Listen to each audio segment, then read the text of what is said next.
കേന്ദ്ര സർക്കാരിനെയും പ്രധാനമന്ത്രി നരേന്ദ്രമോദിയെയും കടന്നാക്രമിച്ച് വോട്ടർ അധികാർ യാത്രയുടെ സമാപന ദിവസത്തിൽ പ്രതിപക്ഷ നേതാവ് രാഹുൽ ഗാന്ധി താൻ പുറത്തുവിട്ട വോട്ട് മോഷണ ആരോപണത്തിന് പിന്നാലെ കൂടുതൽ ഗുരുതരമായ തെളിവുകൾ പുറത്തുവരാൻ പോകുന്നു എന്ന് രാഹുൽ ഗാന്ധി പറഞ്ഞു.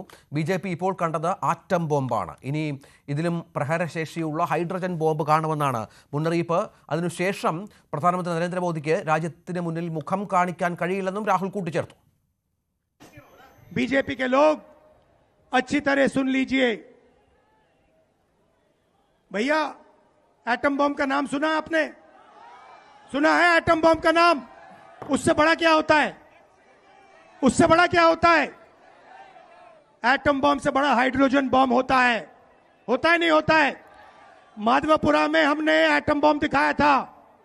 बीजेपी के लोगों तैयार हो जाओ, हाइड्रोजन बम आ रहा है. हाइड्रोजन बम आ रहा है, तैयार हो जाइए. आपकी जो सच्चाई है, वोट चोरी की सच्चाई है, वो पूरे देश को पता लगने जा रही है. ബീഹാറിൽ രാഹുൽ ഗാന്ധി നയിക്കുന്ന വോട്ടർ അധികാർ യാത്രയുടെ സമാപനം തടസ്സപ്പെടുത്തി പോലീസ്.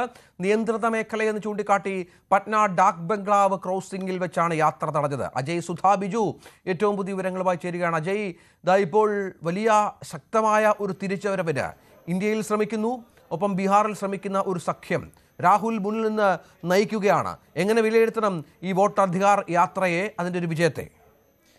ശരിക്കും ബീഹാറിൽ നടന്ന ഇന്ത്യ സഖ്യത്തിൻ്റെ വോട്ടർ അധികാർ യാത്ര അത് തെരഞ്ഞെടുപ്പിന് മുന്നോടിയായി അവരുടെ ഒരു വലിയ ശക്തി പ്രകടനം തന്നെയായി മാറി എന്ന് അക്ഷരാർത്ഥത്തിൽ പറയാൻ സാധിക്കും. ഇന്ന് 16 ദിവസം നീണ്ടുനിന്ന വോട്ടർ അധികാർ യാത്രയുടെ സമാപനമാണ് ഇന്ന് നടന്നത്. ആയിരക്കണക്കിന് ആളുകളാണ് ഈ സമാപനത്തിനായി ഒഴുകിയെത്തിയത്.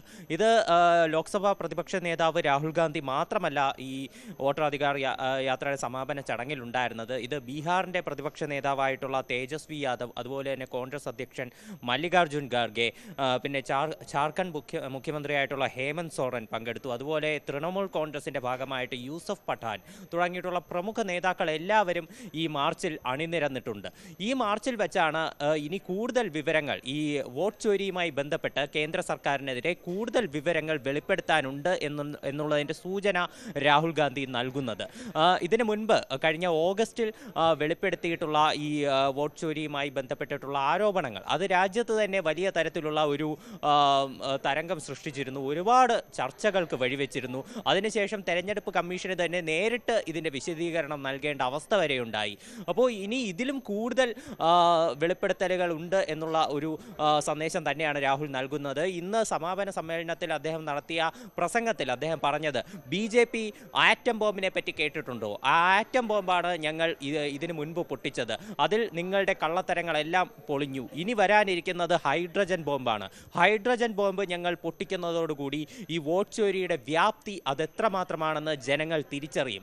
അതിനുശേഷം പ്രധാനമന്ത്രിക്ക് രാജ്യത്തെ അഭിമുഖീകരിക്കാൻ കഴിയില്ല എന്നും അദ്ദേഹം പറഞ്ഞിട്ടുണ്ട്. വോട്ട് ചോരിയിലൂടെ സാധാരണക്കാരുടെ വോട്ടധികാരം മാത്രമല്ല, അവരുടെ വിദ്യാഭ്യാസം, തൊഴിൽ, സാമ്പത്തികം തുടങ്ങിയിട്ടുള്ള എല്ലാ കാര്യങ്ങളും മോഷ്ടിക്കപ്പെടുന്നു. ജനങ്ങളുടെ സമ്പത്തും റേഷൻ കാർഡും ഭൂമിയും എല്ലാം പണയം വെച്ച് വൻകിട മുതലാളിമാർക്ക് കൈമാറുകയാണ് മോദി സർക്കാർ ചെയ്യുന്നത് എന്നും രാഹുൽ ഗാന്ധി ആരോപണം ഉന്നയിച്ചിട്ടുണ്ട്. ഇത്തരത്തിൽ അതുപോലെ തന്നെ തേജസ്വി യാദവ് പറഞ്ഞ മറ്റൊരു കാര്യം, ബീഹാറിൽ വ്യാപകമായി ആളുകളുടെ വോട്ട് നിഷേധിക്കുകയും അതുപോലെ തന്നെ ഈ നിയമവിരുദ്ധമായി ഒരുപാട് പേരെ അതിൽ കൂട്ടിച്ചേർക്കുകയും ചെയ്യുന്നു. ഇതിനെതിരെ ജനങ്ങളുടെ ശബ്ദമുയരണം. അതുപോലെ രാഹുൽ ഗാന്ധി പറഞ്ഞ മറ്റൊരു കാര്യം, വോട്ട് കള്ള സിംഹാസനം ഒഴിയൂ എന്നാണ് മോദിയെപ്പറ്റി ബീഹാറിലെ ജനങ്ങൾ, ബീഹാറിലെ യുവാക്കൾ ഇപ്പോൾ പറയുന്നത്.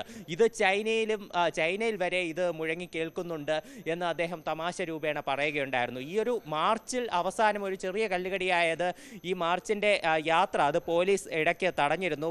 പട്ന ഡാക് ബംഗ്ലാവിൻ്റെ പരിധിയിൽ വെച്ചാണ് പോലീസ് ഈ മാർച്ച് തടഞ്ഞത്. ഈ ഡാക് ബംഗ്ലാവ് ക്രോസ് ചെയ്ത് പോവാൻ ഇന്ത്യ സഖ്യത്തെ അനുവദിച്ചില്ല. എന്നാൽ ഇന്ത്യ സഖ്യ നേതാക്കൾക്ക് ഇവിടെ നിന്നുകൊണ്ട് ജനങ്ങളെ അഭിസംബോധന ചെയ്യാൻ പോലീസ് അനുവദിച്ചിരുന്നു.